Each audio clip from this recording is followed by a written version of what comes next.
బోధించడానికి సమర్థుడై ఉండాలి అన్నటువంటి మాట చాలా క్లియర్‌గా నొక్కి చెప్పారు పుష్పరాజు గారు. అది లేనటువంటి వాళ్ళు చాలా మంది కాపర్లు అవుతున్నారు అన్నది ఈ రోజు ఉన్నటువంటి సమస్య. అంటే వాక్యము బోధించడానికి సమర్థులై ఉండాలి అన్నది అక్కడ ఉద్దేశం.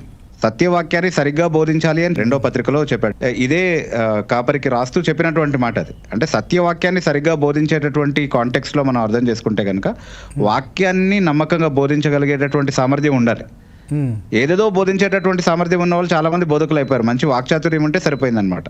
సో వాక్చాతుర్యం ఉన్నటువంటి వాళ్ళు వాక్యాన్ని నమ్మకంగా బోధించకపోయినప్పటికీ కూడా చాలా గొప్ప బోధకులు అయిపోతారు. అలాగే క్రైస్తవంలో చలామణి అయ్యేటటువంటి అవకాశం కూడా చాలా మంది, అలాంటి చాలా మందిని చూస్తా ఉన్నాం ఈరోజు మనం.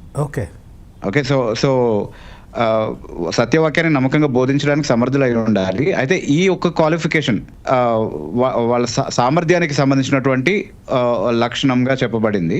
కానీ మిగతావన్నీ కూడా వాళ్ళ సాక్ష్యానికి సంబంధించినటువంటి క్వాలిఫికేషన్స్ గా మనం చూస్తా ఉన్నాం. మీరు చూడండి, అక్కడ ఉన్నటువంటి లిస్ట్ అంతా కూడా పరిశీలించండి. వాళ్ళ సామర్థ్యానికి సంబంధించినటువంటి ఒకే ఒక అర్హత ఇక్కడ ప్రస్తావించబడింది. మిగతావన్నీ కూడా వాళ్ళ సాక్ష్యానికి, వాళ్ళ వ్యక్తిగత జీవితానికి సంబంధించినది. ఎందుకంటే వాళ్ళ ఆదర్శంతో కూడా సంఘాన్ని నడిపించగలిగేటటువంటి వారిగా వాళ్ళు ఉండాలి.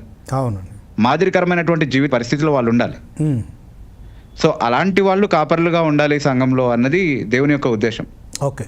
కానీ ఈ రోజు మనం పలానా వ్యక్తి సాక్ష్యం సరిగా లేదు కాబట్టి అతను కాపరిగా ఉండడానికి అవకాశం లేదు అన్నటువంటి మాట చెప్తే అది చాలా వివాదాస్పదమైన మాట అయిపోతుంది అనమాట. ఓకే. ఆ సాక్ష్యం సరిగా లేని కాపరిని కాపాడడానికి అందరూ మనకు వ్యతిరేకంగా దాడి చేయడం ప్రారంభిస్తారనమాట. అంటే సాక్ష్యం సరిగా లేనటువంటి బోధకుడిని మనం ప్రశ్నించకూడదు. ప్రశ్నించిన వాడు తప్పు, కానీ సాక్ష్యం ఎలా ఉన్నా పరిచర్యలో కొనసాగేటటువంటి బోధకుడు మంచి బోధకుడు. అలాంటి అవగాహనలో ఉంది ఈ రోజు క్రైస్తవ సమాజం. అంటే క్రైస్తవ సమాజంలో ఉన్నటువంటి నామకార్థ క్రైస్తవం ఎంతగా విస్తరించింది అన్నటువంటి విషయానికి ఒక నిదర్శనం అని చెప్పుకోవచ్చు అది మనం.